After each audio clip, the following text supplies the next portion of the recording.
Welcome to the Contrarians, where we are right and you are wrong. I'm Julio. And I'm Alex. Here on the show, we rage against the Rotten Tomatoes machine. For the first half of each episode, Contrarians Corner, we trash the fresh red tomatoes and praise the rotten green splotches, making our case any way we can. The aptly titled Real Talk serves as the second half of each episode. This is where we discuss our true feelings on the movie we're covering. For more information on our podcast and to browse past episodes, you can head over to our website, wearethecontrarians.com. From there, you can also access our Patreon and merchandise, because capitalism. If you enjoy our attempts at comedic film discussions, we encourage you to subscribe and leave us a review on whatever podcatcher you use. If you'd like to reach out to us directly, that's what social media is for. You can find us on most platforms as @ContrarianPrime.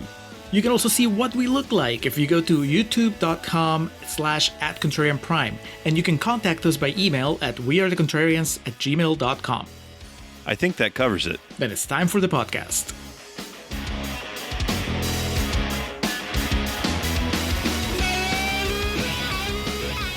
And we are recording for Contrarians Corner for the Girlfriend Experience. Hello and welcome to the Contrarians, where we're right and you're wrong.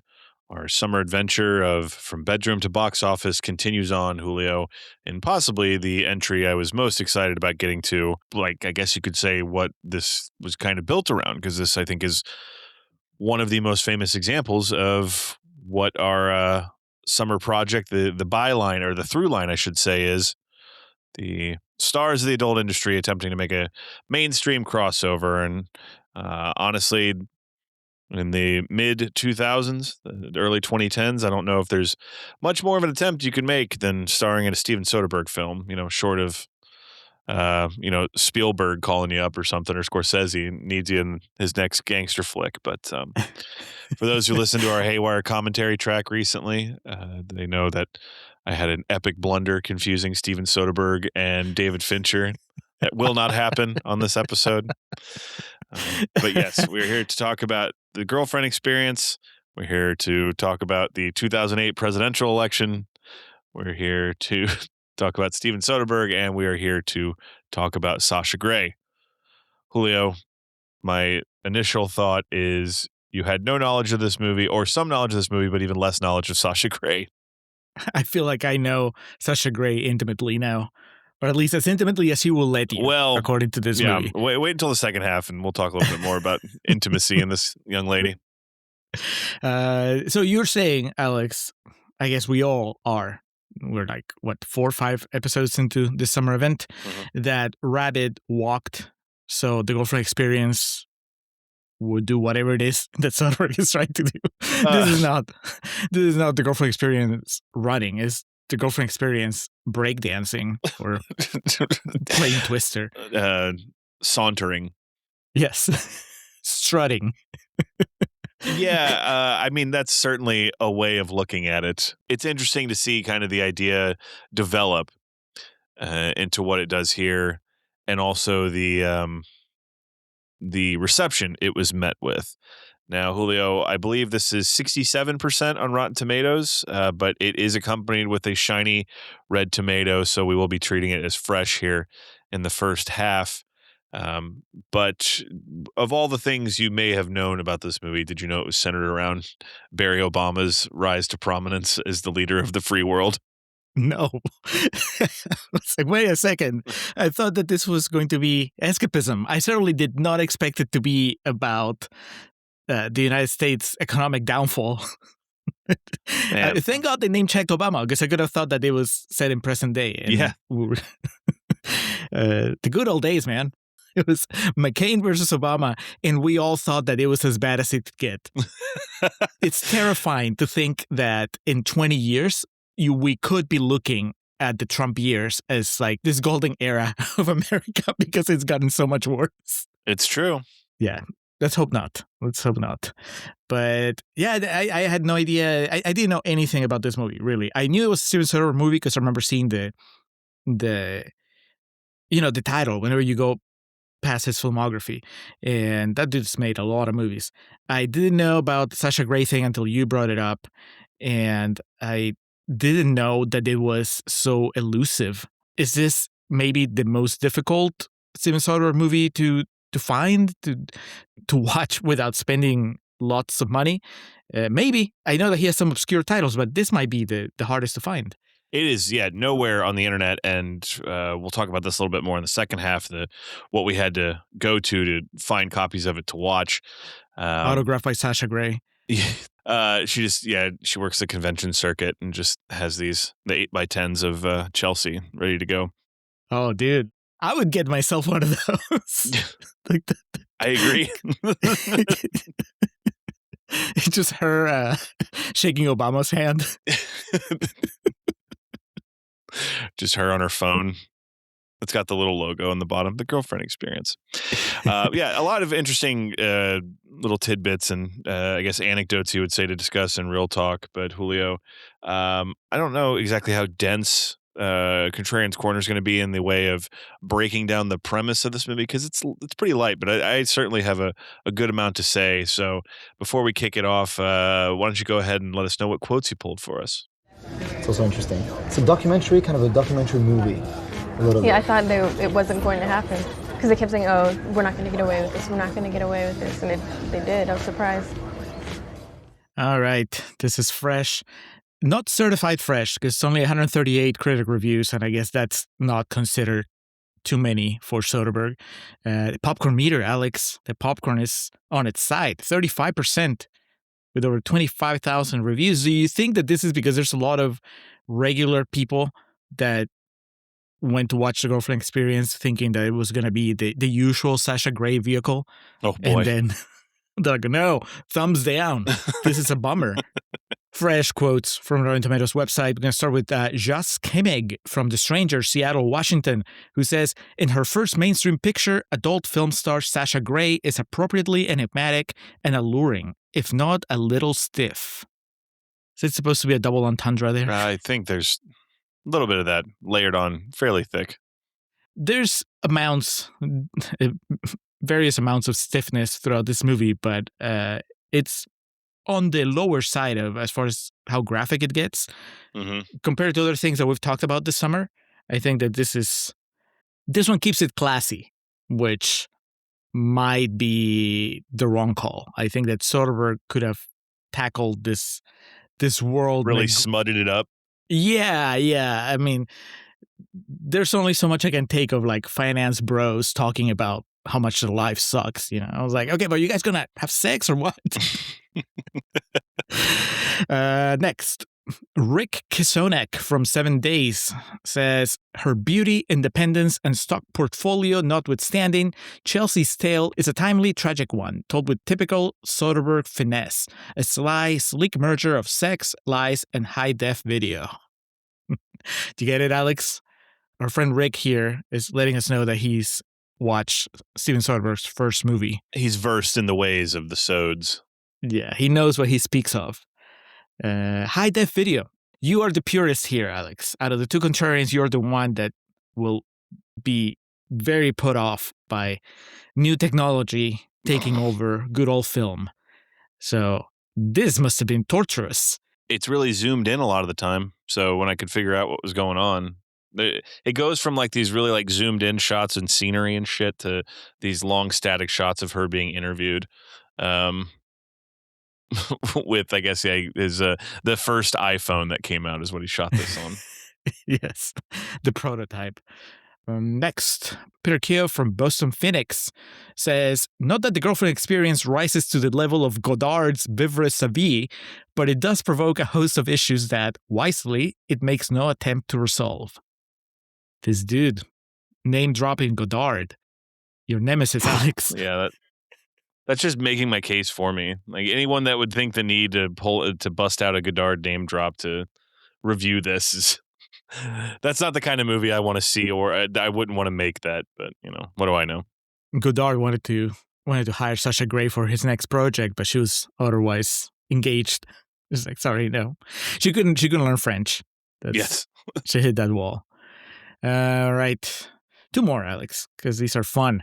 David Darcy from Screen International says, with barely any sex on the screen, the film suggests more than it shows, and despite its small canvas, it's a stylistic coup for the director's low-budget ambitions. First Godard, now stylistic coups. this movie just brought out the worst when it came to pretentious critics. I'm looking forward to the negative critics because I just guarantee one of them is going to say it insists upon itself. Okay, we're going to close with Nick Rogers from Midwest Film Journal, who says, like a sneaky PI seeking weakness, Soderbergh places his camera behind everyday barriers. In half the time, the girlfriend experience offers as haunting, relentless, incisive, and fierce a commentary on human interaction as Fight Club. This is a better movie than Fight Club. Hey, wait, no, fuck you. That's the David Fincher. You son of a bitch. Are you sure, Alex? I'm never going to live that down. I was just in the middle of reading something, and then I ascribed Zodiac and our love of Zodiac and Social Network, both Julio and myself, to Steven Soderbergh and Julio. It wasn't even like a split second. He's like, yes, but that's David Fincher. Well, I needed to clarify it as soon as possible so people wouldn't tune out right away. I'm like, fuck this. Yeah. These guys don't know what they're talking about. That was my mistake. And Joe did not let me forget it for the rest of the episode. But relentless is a word I found used a lot to describe this, which I found interesting. Because it's not like a beating of a movie, you know? I would call Melancholia is relentless. Would you say the editing is relentless? It's pretty jarring. It's all over the place. The mention of the 2008 presidential election, that is relentless. Yes. There's literally a scene in this where a couple's sitting down watching TV. They're watching the presidential debate. And they say, they call out that they're watching the presidential debate. And then the discussions about the economic ramifications and a very haunting line near the end of the movie, too, that we may circle back to in real talk. But yeah, a lot of what does this movie gain, Julio? I just want to go ahead and lead with this talking point about, because that was your last quote, right? That is the last quote. I think that ask your question, and then Steven Soderbergh's editor, which might be Steven Soderbergh himself, will drop a soundbite from the movie, and then I'll give you my answer. Okay. What does this movie gain by being centered around the presidential election?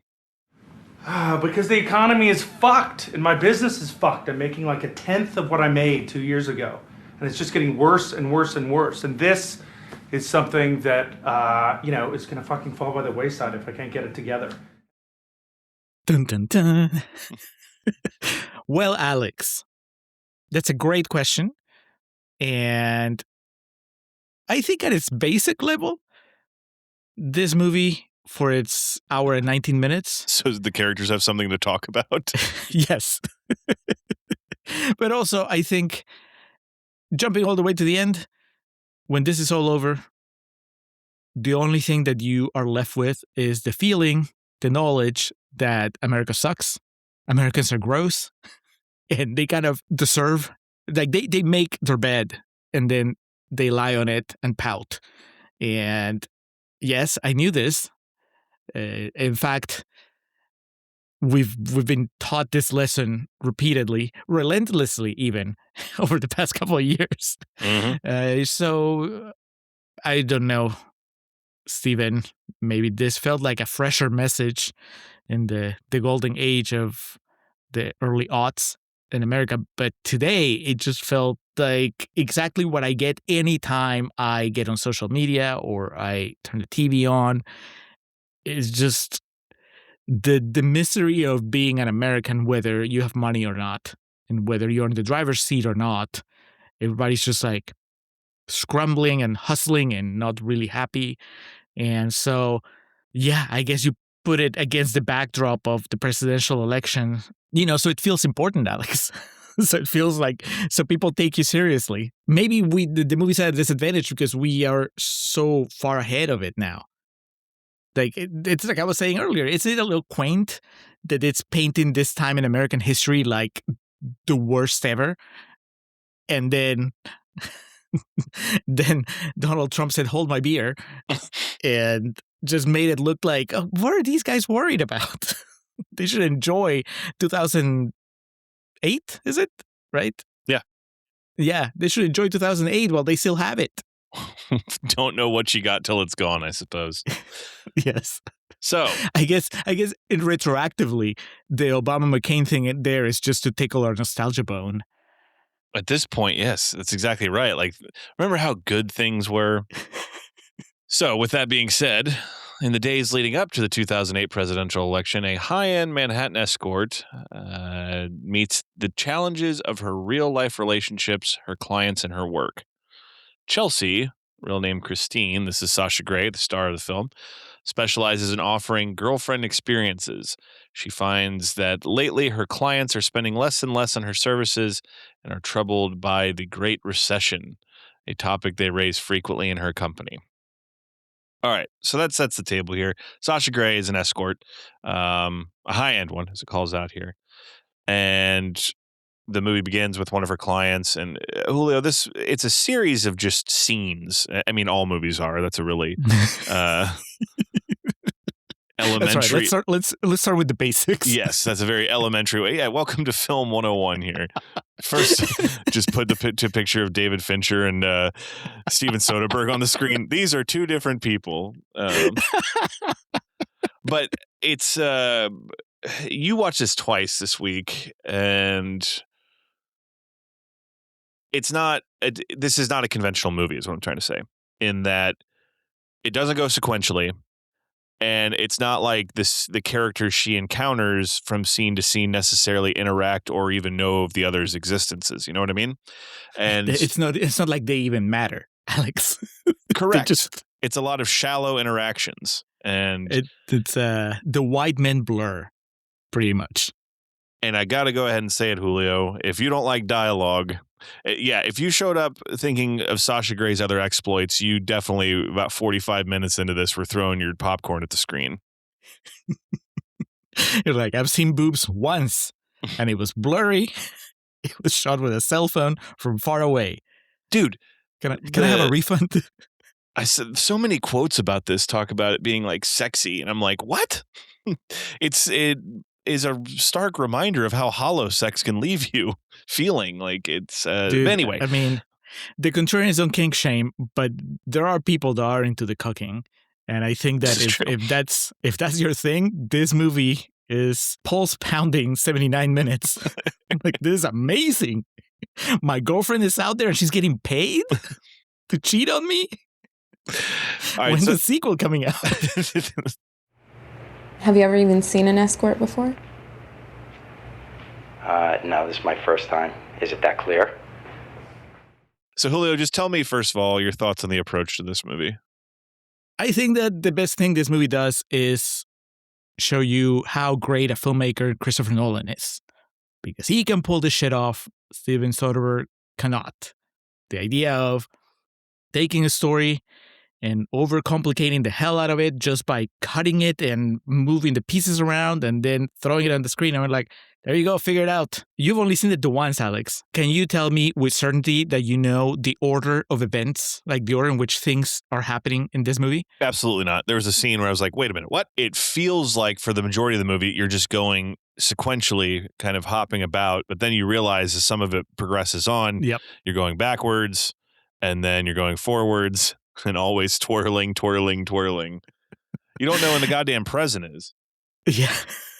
It'd be funny if like the last shot of the movie was her turning the TV on and it's like the Trump-Hillary debate. I'm like, what the fuck? If she's in her last date and the camera pans out and she's at the top of the World Trade Center. This is pretty messy, which can work sometimes if it builds up to something. But there's no big reveal that justifies the way that the story's told.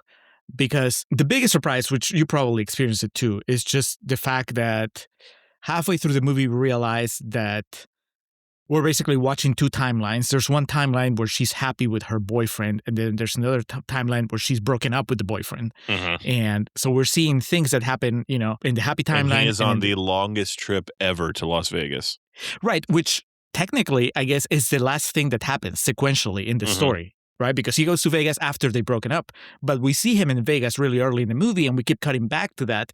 So it's not until the very end that you realize, oh, so he went to Vegas. On the way out, he put the package that has arrived for her, and then you open the package, and it ties you back. But that is the closest the movie comes to justifying the way that it's told. It's like, oh, so we can have that big reveal at the end of, that Vegas trip, that's the end of the story. That's not the beginning or the middle. But it doesn't really tell you anything. Package? What was in the package? The painting that, remember she was looking at the painting with the guy, with David, the screenwriter, that she falls for. And I guess he bought it and then he sent it to her after breaking her heart. Mm-hmm. And I thought we were going to see her sell that painting. But where the movie ends is somewhere completely different that I'm sure we'll talk about once we get there. But I don't like it. I think that ultimately, Alex, when you don't have anything to say with this gimmick of the jigsaw puzzle storytelling, then you're really just doing it because you don't have anything to say. You know what I mean? If you told the story linearly, I think that it's a lot harder to trick critics and audiences into thinking that the movie has something that has some weight to it, because you're just kind of busy trying to follow and figure out. And then when you don't understand something, you blame yourself. You're like, oh, Soderbergh is too smart for me. The truth is, there's not a whole lot to miss here because there's nothing there. It's just she goes on these dates with these dudes and everybody's complaining about the economy and it's just really boring. I go to the movies for, entertainment, for a story at least. Did you connect to any of her dates, to any of the people that she talks to, that she consoles? The kind of middle-aged dude who's like, I haven't seen you in 2 weeks, and he just wanted to talk and like seemed really alone. He reminded me of Newman in Toy Story 2. I was like, oh man, poor guy. The guy that's like, you're wearing too much makeup? I believe so, yeah. Also, Julio, just, this thing is whiter than fucking rice on a paper plate in a snowstorm. Telling you, they all blur together. There's one scene where, and the fact that it's all out of order doesn't help, because there's one scene where she is, now I know, having seen it twice, I know that she is on her date with David, the screenwriter that, she really likes. But some other white dude that looks just like him walks out of the restaurant and recognizes her and goes, Chelsea? And she turns, and it's funny because the shots are, I know that it's two different people because of the way that the shots are framed, but if I had looked at my phone for like 5 seconds and then looked back up at the screen, I wouldn't have known what was happening. I'm like, wait, what? Because then you cut and you see the other guy, there's a flashback or something where he's about to give her a foot massage and she's asking about his wife. It could be intentional. Soderbergh tends to be considered a smart guy, so maybe he is adding some sort of commentary on just the blandness of the average white dude that has the money to spend on an escort. So the blandness and like the facade of it all and the monotone, the muted approach that Chelsea has to all this is like the ongoing tale of the movie, because one of the consistents that we come back to, Julio, she's being interviewed by a journalist for a story on her as an escort. Is that, did I get that correct? And that's the whole thing, is he's talking throughout, like, who gets to know... Play me something from inside Llewyn Davis. He keeps asking, he wants to get to know who gets to know the real Chelsea. And so the whole movie is like, that's it. There's a wall. I guess there's supposed to be a wall of emotional blankness, but what does he call it? He calls it like an iron gate. Yes. He's like, and he's like, but there is a crack. Is there hope? Not for the audience. The movie's over. We're like, I guess that's it. Yeah, that interview that they keep cutting back to, that's one of the most confusing aspects of it, because you don't know when it's happening. But then at some point he's like, I would like to interview your boyfriend. And then you see her talking to the boyfriend saying, hey, he wants to talk to you. You're like, all right, so this happened before they broke up. But then there's another point of the interview where the guy asks, so tell me about this guy that you met before your boyfriend, where you started to feel a connection. And by then in the movie, we've met the screenwriter, David, that, she feels a connection with. And so you're like, wait, is he talking about that guy? But I thought that was happening after. It's Steven Soderbergh writing himself in knots for no reason, because in the end, it would be better if you just use the interview as the through line. You start with the interview and then you keep cutting back to the interview, but everything else happens sequentially. I'm like, all right, a little traditional, but at least it will be clearer to understand. Because, I mean, correct me if I'm wrong, Alex, but the real heart of this movie should be the relationship between Chelsea and, what's his name, Chris, her boyfriend, personal trainer? Yes. The love story, so to speak, By the way, between... this Chris guy is so, man, you want to talk about a punchable character. He has the line where he's trying to get a raise at his job and his boss tells him, you don't even wear the uniform. And he says, I'm not a uniform guy.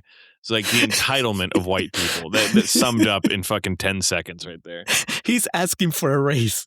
Yeah. He's asking for a promotion. Okay, but can you wear a tie? No, man. That's not me.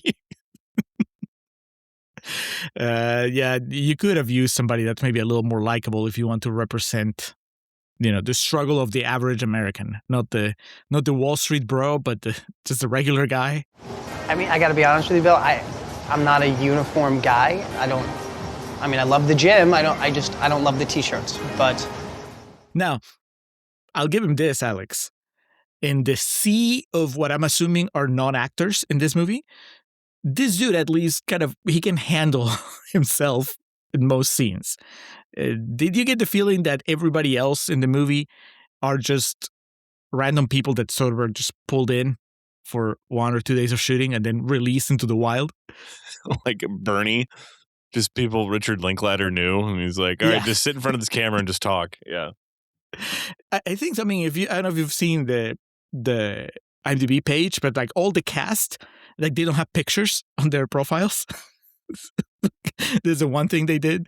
So entirely possible. And I'll believe it because, no offense, guys, but you can tell, at least Sasha Grey is used to being in front of the camera. These dudes, it just feels like the sequences we were on the trip to Vegas, they're playing insufferable people to begin with, but then they also play them insufferably. Mm-hmm. So it was just, every time they cut to it and it has the Bourne camera on it, it was just too much. That is, a lot of the camera work in this reeks of a college student who just got a digital camera for the first time. It's like, look how far you can zoom in with this thing. This phone is amazing. So you kind of set the table for the next talking point here. It is without question a movie set up for one person to kind of break through as the star of it. And that is, it's centered around Sasha Grey here. Christine, Chelsea. What do you think of her? That was very Jiminy Glick. What do you think of her? What are your immediate thoughts on our lead, femme fatale, I guess? Not being familiar with her work other than this. Emotional femme fatale. Yeah. Or emotionless. Yeah. Hey, she's fine, Alex. I think that she benefits from being surrounded, like I said, by a cast of really green performers. And she has a confidence in 99% of her scenes here. And she's in every scene. Well, almost every scene. There's scenes that are just her boyfriend. But for the most part, she carries the movie. And she's constantly interacting with really gross people. And she comes out, mostly unscathed. She holds her own, like as a performer, or also the character. I think it's a good match of performer and character. Like I said, I don't know. I've never seen an interview with her, and I've never seen any of her adult movies. So I don't know if this is the Sasha Grey persona, but I think it works here, except sadly for probably the most important scene in the movie, or maybe the second most important scene of the movie, where I think that Soderbergh lets her down and can't figure out how to work within the limitations of her range, I'm assuming, or maybe they were just running short on time and they just had the one take, because it's a breakup scene and her dialogue is awful. Like, I mean, the writing is not great, but then her delivery is just really, like, she's been, when she talks to her clients, she talks a certain way. And when she's with her boyfriend, you can see that she lowers her guard a little bit, but now she's talking to him in that kind of disaffected manner that she talks to her clients like. And I understand that could be the point, right? That she's putting up the barrier so she can break up with him. But it just feels like you're not watching two people talk. You're just watching a rehearsal. You're watching like a play or something. And then I think because Soderbergh can tell that she's not she's not able to grasp it, like Sasha Grey as an actress. He shoots that entire thing from really far away. I don't know if you remember. It's like just because it's one shot, and it's also that she's behind the couch, so you can't even see her. But it's also I'm blanking on a great example of it. I can see it in my head though. But where the trigger is on the zoom in button, so it's zooming in at the speed of smell, just so ever so slightly happening. Yes, yeah. But yeah, all you can see is her feet through most of the scene because that's the only thing that's sticking out from behind the couch. Tarantino says, "What's the problem?" Yeah, Tarantino's like, "Do you have her number? Does she want to be on Kill Bill 3?" It's a bummer because other than that scene, I think she does fine. I don't think that Soderbergh is asking her to do a whole lot because he's designed the movie for this character to have very little as far as like emoting. That's the whole point of the journalist constantly bringing up that she's putting up a front. I think is partly maybe to justify the performance, but it works. And then he has that one climatic scene where I felt that it fell apart. But overall, honestly, if you have a problem with the girlfriend experience, I don't think it would be you. I mean, I like everybody out there that doesn't like it. I don't think it would be Sasha Grey's performance. I would hope it wouldn't be Sasha Grey's performance because there's a lot of other things to criticize in this movie. She does fine. We went to the 9:40 showing of Man on Wire at the Sunshine Cinema, and he liked the movie. We went back to the hotel and talked for half an hour, mostly about a friend of his that keeps borrowing money from him and not paying it back. Then we had sex for about an hour. Julio, what if I told you the David character, the one she falls for? The screenwriter? Yes. His name is David Levien. Levien? Levien. Oh my God. Is he the guy that wrote the movie or one of the guys that wrote the movie? He's a screenwriter. Right. Okay. So in case you haven't seen the movie, he's a screenwriter in the movie. Like he's playing a screen, but he's also, it's, him and Brian Koppelman. I thought I was going to blow your mind. I recognize the names because I was like, what else did this guy write? They've collabed with Soderbergh on other things, right? Yes, but also they're in Contrarians history because we did Rounders on the Patreon channel. My God. A few months ago, and they wrote Rounders. Oh, man, yeah, they're like what happened to them? They're a tandem, that's for sure. Let's see. Yeah, the Ocean's 13 girlfriend experience. So anyway, this guy's name's David, and he's a screenwriter, and he plays a guy named David who's a screenwriter in the movie. Who's the only person that Sasha Grey falls for. I can just see when they get to the part of the story where they need to figure out what the character's name is, who's going to play him, and what he does for a living. It's the part in Tommy Boy where the question says blank Hancock, sign the Declaration of Independence, and then that face of just such pride where Chris Farley and then he writes down the answer on the test, Herbie, but in this case he's just like David. He's like, well, who's gonna play him? You're looking at him. I was thinking of Bachelorette when Lizzie Kaplan's on the plane and she's talking to Rachel Sands, and I don't remember what the question is, but Rachel Sands that's a thing where it's like, this guy, I can go in. They're trying to figure out who could play somebody that Sasha Grey would go head over heels for. And then David, yes, there you go. That guy's he raises his hand and is like, well, I mean, obviously. I'm just going to say what we're all thinking here. She goes from client to client performing her services. The film contrasts Chelsea's experience with her clients with her boyfriend Chris, a personal trainer at a costly gym who spends his time talking up his wealthier male clients. Yeah, I guess I don't know. I would imagine you can work on commission as a personal trainer. The more, I guess that's kind of the deal, right? You have to have clients in order to get paid, but I guess I never thought of it in that way. Of you get the selling packages. Yeah, exactly. Because there's a part in this where he's not in Julio. We come from a retail environment, so we know the term upsell.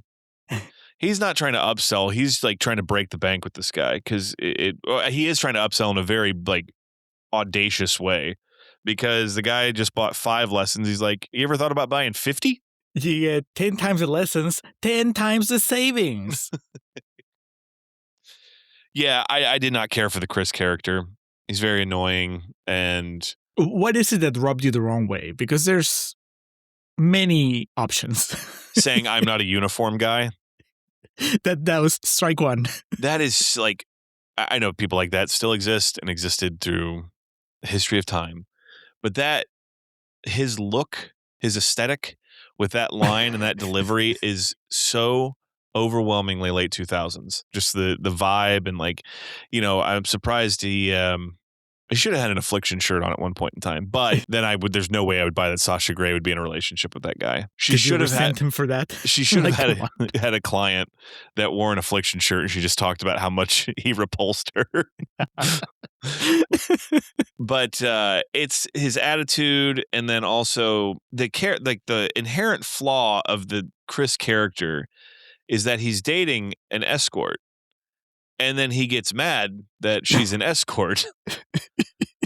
Like, it seems pretty clear they established the factors at play early in the relationship, but he keeps getting mad about it. Now, granted, the big climatic fight scene, it is because she's like, I think I'm going to leave you for, my client. But there's just other points where he just seems put off by what she does, despite it being, it's probably a prerequisite to say that you're okay with that before getting into a situation like that. Again, the contrarians don't kink shame. We don't poly shame. I know that there are people that are pretty okay with a sort of open relationship and would be fine with that. Now, from my old-fashioned point of view, that's the interesting part of the story. That's what I was saying earlier. If this is what I wanted to see. Less of the economy and more of the idea of like this guy who is in somewhat open relationship with this escort, and he's a year and a half in, and now it's starting to bother him. The novelty has worn off, and not only is it starting to bother him, but also she seems to be getting tired of him. And hey, maybe you can throw a bomb in the background. Okay, so also there's like a crisis. But, less scenes with the bros going to Vegas and more of this couple falling apart. And there's not enough there in the movie as we got it. But I think that would have been a really good angle to take. Because you're right, it bothers him. You can tell even when he's trying to play it cool, the things that he does, the things that he says, betray that he's not as cool with it as he's trying to be, or as he should be. I don't think that there's a middle ground when your girlfriend is an escort. Mm-hmm. You have to be all in on the idea that she's just going to be having sex with other guys. Can I tell you something? You are the best at everything you do, okay? And just because there's some new girl, there's always going to be new girls that come on the scene, but nobody does what you do. Okay? So please do me a favor and do not let it stress you out. I know you're competitive and I know you want to be the best. You are the best. There is a moment where he is trying to give her a pep talk. Do you remember? Like they're at the bar. Yeah. It comes across as so fake. He's trying to put on this his personal trainer hat on to just tell her, don't worry, baby. You're the best at what you do. Yeah, because she's dealing with the existential crisis of like, my time's passed me by. Because is it Tara? Yeah. There's Tara? a younger model, yeah. Yeah. If she had just simply watched the Neon Demon, she would learn all you have to do is eat her, and then you'll be fine. I just had a thought as we were talking about this, because, we keep coming back to Barry. He was a big movie guy. And then with the White House movie theater too. Chances of Barack Hussein Obama having watched The Girlfriend Experience in the White House, in his first year in the White House. Michelle walks in at the one part where Sasha Grey is naked. Michelle, it's not, I can't do Obama. But I certainly love the idea. Well, I'll tell you, he would stay awake through it. I don't know that we can say the same about our current president. Yeah, anyway. We're having so much fun, Julio. I know, I'm sorry, I had to bring us down. Let's bring ourselves back up by continuing to trash Chris here. Because yes, he tries to give her, did you catch her face? And this is why I think Sasha Grey is a better actress, better performer than this Chris dude. What's his name? I think his shoot name is Chris Santos. Yeah, so everybody was playing themselves. And he moonlights as a personal trainer when he's not making movies. But yeah, her face in that scene, because it's also one shot. He goes to get her a drink from the bar, and so we stay with her, and we see him disappear in the background. And we hear his his chat with the bartender, but she's at the forefront of the shot, and you can tell that she didn't buy any of it, and she's done with this guy. Yeah. And I'm like, yeah, me too. Leave him. There's other people out there more successful. But it's a flaw, Alex, because you're supposed to identify with this guy, the guy that doesn't have enough money. Everybody else in the movie, even Sasha Grey, even Chelsea, they seem to be doing okay, even though the United States is about to go into recession or has already gone into recession. What would it be today? Would the tech bros be talking about how everything is great and how there's money everywhere? All these data centers, man, it's great. Or would the tech bros still be? I guess I don't even know. The characters in this bitching about money would not be bitching about money in the current situation. Not these specific guys. So Yes. if you want to make a movie where the Chris character goes on a trip with people that are bitching about money, he could still go to Vegas, but he's going somewhere with It'd have to be more like nihilistic millennials. Yes. If I'm never going to be able to afford a house, everything sucks, might as well just go to Vegas and spend all my money.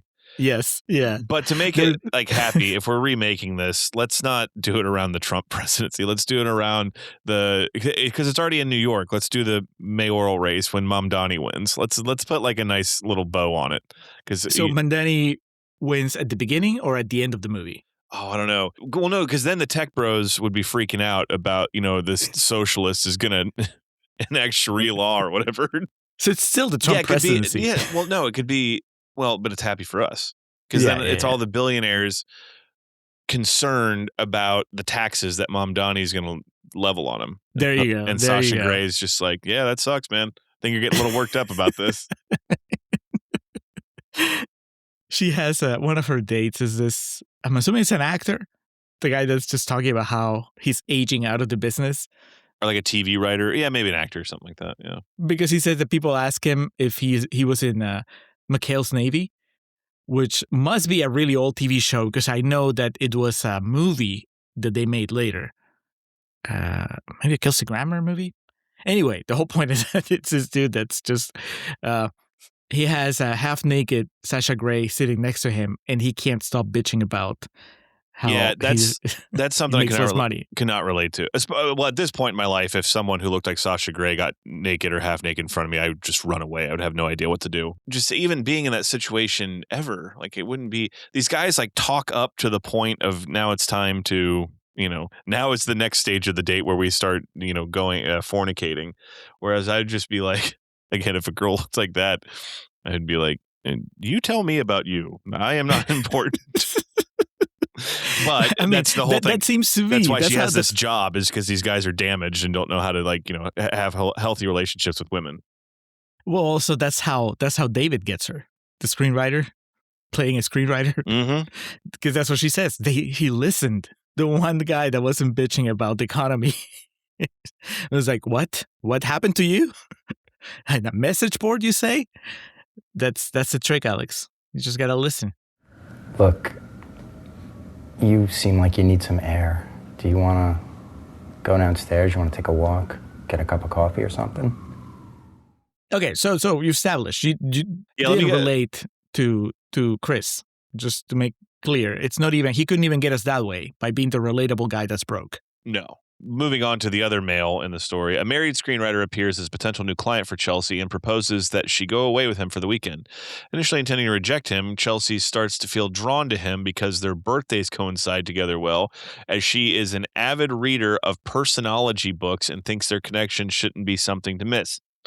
This is where the movie loses me completely. I don't like Chris. He doesn't deserve Chelsea. And then Chelsea turns out to be one of those astrology girls, and I'm like, okay, now it all makes sense. The stars have aligned, to use vernacular you'd be familiar with. Yeah, that's the point. Julio, I know it's been quite a while since you've been in the dating pool, but have you ever been on it? Do you ever recall being on a date and things seem to be going well, and then they start dropping the astrology talk on you? No, I don't have the animus against astrology that you do, but the overall point is made. I do remember being in dates where we're doing great, and then there's the one thing that would be said that just you can't look past. Like, well, today, like I'm not gonna making a MAGA reference would be too on the nose, and obviously it would be you would know at the beginning of the conversation. It has to be something a little more. Someone talking about how fun AI is to use. Yeah. You're like they got comfortable. You're a couple drinks in, so then she pulls out her phone and she starts showing you all these AI videos. Look, but she thinks they're real. Yes, it's a dog snowboarding. How did they do that? Does this mean, Alex, that when Chris tells her that he thinks her fucking books are stupid, were you suddenly on Chris's side? I mean, he has a point. When Joe say, look into it. Yeah.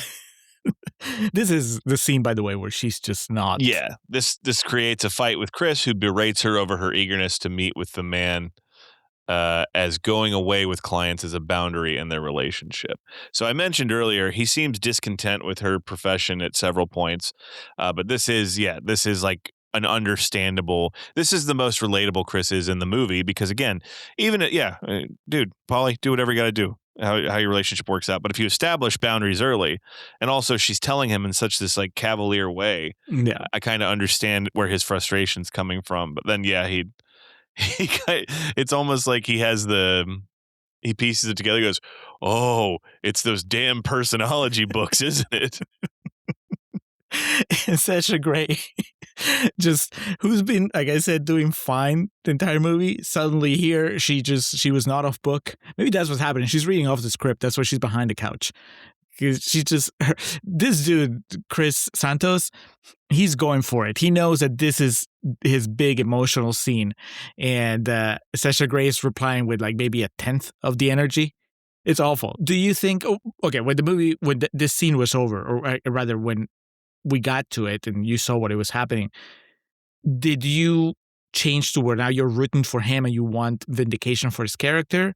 You don't want things to work out for her because of how no, badly... At this point, they're just two like really annoying white people. So I'm like, yeah, whatever. And I guess, are you invested in her relationship with David? Is that... I guess kind of, but then she gets the old Matthew Broderick in Election, the rug pulled out from under her, where, what is it? It's the neighbor, right? That he goes and buys all the flowers for and goes to the hotel they're supposed to meet at. Yeah. He hits it, but yeah, she goes to this hotel. He sends a car and she goes for the retreat. And he no-shows. He calls her. He's like, hey, I can't come. But he goes, but the room's already paid for. And at that point, I think she leaves right away, which honestly, if I was there, I would have stayed. I would have, if there was already a card on file, man, I would have run up a fucking room service bill like nobody's business. Like, oh, you think that you're seeing your daughters made you cry? Wait till you see this credit card bill. I'm getting a couple's massage for one, baby. Or for two. I might meet somebody interesting in the lobby. That's true. At the hotel bar, you never know. Chris is invited by one of his clients to join him and the other finance men, the fucking tech bros, on a trip to Las Vegas. While he struggles to leverage a better position in his current gym and others, Chelsea feels the stress of her job, especially with the coming of a new girl that her own client starts to favor. So that is the long and skinny of the story of this movie. But Julio, where we leave off here after he abandons her, it's probably about 15 minutes or so left in the movie, and we do a bit of skipping around here. And I believe, if I understand correctly, we go back to their first encounter. With David. David, yes. Okay, but before that... Because earlier in the movie, there's an encounter with a very gross... That's what I was going to say. Yeah, yes. A gross individual who looks not unlike Colin Farrell in The Penguin, but with zero prosthetics. Glenn Kenny was this fella's name, and he plays Glenn Kenny. He is an American film critic and journalist who writes for the New York Times and RogerEbert.com. Oh my God. That is Glenn Kenny. I realized I've seen that name before. He's playing a different kind of critic in this movie. He is, but still a critic, because I guess everything's a bit on the nose in this. This is the most fantastical element of the movie. So he helped me out here, Julio, putting this short and sweet. He tells Sasha Grey, like, if you preview your services to me, I'll write a good review for you, and this can lead to you, like, being sent to Dubai to do business with, the rich over there. And she does do what he wants, and then he writes, like, this scathing negative review about her as though he got, like, a bad fucking batch of chicken at Popeyes or something. And we don't know that until later in the movie when there's a voiceover of the review. And it, like, made me mad. I was like, you fucking gross piece of shit. Who are you to lambaste this woman like this? And then we go to the initial encounter with David, where Sasha Grey or Chelsea is obviously very fresh off the hurt of this, and explains, kind of, breaks down and explaining what she did just in the name of her, her job. Yeah, I was having trouble buying into the whole thing because, again, it's such a fantastical setup. The movie, for all its flaws, felt like it was in the real world, recognizably so, especially when you have, like, real politicians on TV being referenced. And then, are you telling me, because if this exists in real life, I guess, well, that's on me for not knowing, but the idea that there is a dude who actually has made a name for himself as a critic of escorts, that has a website, a blog, I guess, that people would trust. The name of his website is The Erotic Connoisseur, and we're supposed to believe that this is a somewhat respectable business. It has to be, because otherwise, why is Sasha Grey even bothering giving him any time? Ben, someone to see you. Miss Chelsea, I presume. Thanks. Hey, thanks, Dad. What the fuck is up? So, unless she's a complete idiot and just bought on the idea that this guy could actually do anything for her reputation, you have to believe that this is somewhat of a legit operation, especially because the implication when he gives her the bad review is that it matters. If he's just some random dude that has no power in the escort industry, then what does it matter? I mean, one, why did she go and play his game to begin with? But then also, it doesn't really matter. Yeah, he tricked her and wrote a bad review, and he should have written a good one. But in the end, he's a nobody. So for the movie to work, this dude actually has to be a powerful figure in, I guess, the industry of escort reviewing, which is just. Can you imagine, though, that the circuit, that underground, contingent of fans, when you would say something like they didn't know that I didn't know that existed, they would look at you the way we look at people when they say they don't know what the Criterion Collection is. Yes. Like, what do you mean? What do you mean you don't know what Letterboxd is? Yeah. The porn version of Letterboxd. That's what this guy's running, and it just. The Tom Haverford. She doesn't know the difference between DVD and Blu-ray. I was thinking at first I wrote porn Ebert, but no, he's more like the porn Harry Knowles. The guy from Ain't It Cool News. Oh man, that's a rough comparison given with what happens in this. But she said it. Sasha Grey says it herself, and this is probably her best moment of acting when she's describing the experience, and she finally shows emotion. I bought it. I mean, that's clearly why she felt connected to this guy, was because it was the first. Yeah, he listened. It was the first fella she opened up to, and because most of the other guys, just like we said, just don't give her a chance to say anything. This viewer is a sounding board. Yeah, she's like, I shouldn't be saying this. I shouldn't be talking about this. And then David, the screenwriter playing a screenwriter, goes, well, you can if you want to. And then she keeps going. I think that seeing her be so good in this scene, and also the scene when she gets abandoned, stood up on the date, and she's like crying on top of a hill or something, like those two scenes where she shows emotion, unfortunately give you a glimpse of how good the movie could be if she was allowed to show emotion through the entire thing instead of just these couple of moments. I don't know, Alex. Would you like the movie better if it just removed the subplot of the creepy message board headmaster or whatever this guy calls himself? I mean, it's uncomfortable, but to be honest, it's a legitimate bridge in the movie. So I think you could find a different way to do it, is what I would say. But that brings us pretty much to the closing scene of this movie, where Julio, having watched this twice now, where chronologically does this take place, or is this sequentially the last thing that happens in our story? She goes and services a client at a looks like a gold or a jewelry shop. Yeah. So obviously, I don't know for sure because I think this movie with its impenetrable editing style requires at least 5 watches to know for sure. But I think this is happening early in the movie because she says that the guy that her client tells her, yeah, you should invest in gold. And then she says, oh, somebody told me that this morning. So unless more than one person is telling her to invest in gold, the first guy that we see her with, the first date that she has, which is back when she's still happy with her boyfriend, that's the guy that's telling her to go to see Man on Wire and then they have sex. Fantastic timestamp. Yeah.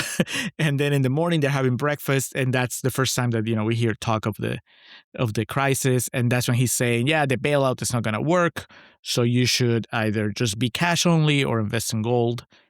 So then I guess later that day she goes and sees this It's at night, guy. so yeah. Yeah, at night. And she says, yeah, this morning somebody was telling me to invest in gold.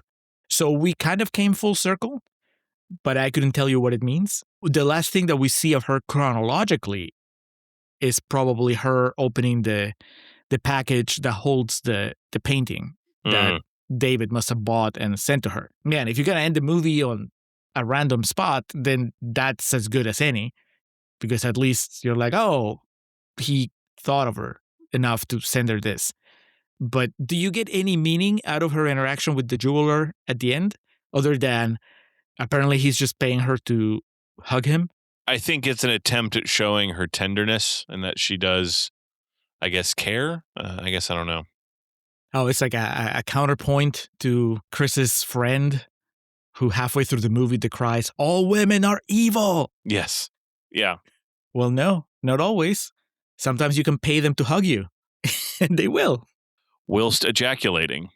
Yeah, I was trying not to read too much into that, but it's that has to be happening, right? That's yes.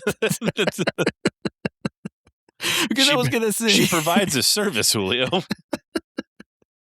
Yeah, but I thought maybe the guy was just deeply moved, and it was just emotional whimpering, not physical whimpering. I was going to say that maybe Soderbergh was just saying that we all need a hug.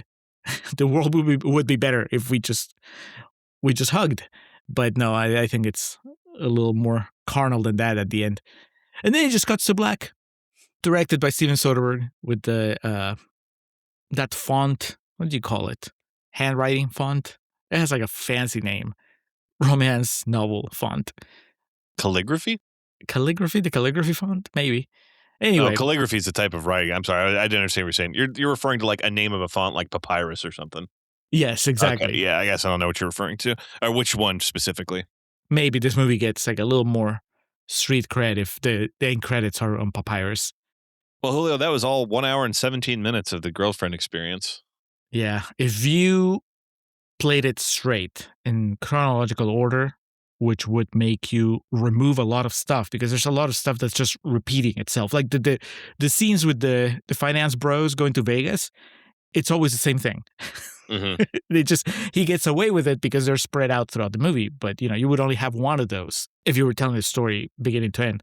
So it would be an even shorter movie, probably 45 minutes. Yeah, sounds about right. Would be better. I don't know if it would be good, but it would be better. You ready for real talk, Alex? Let's do it.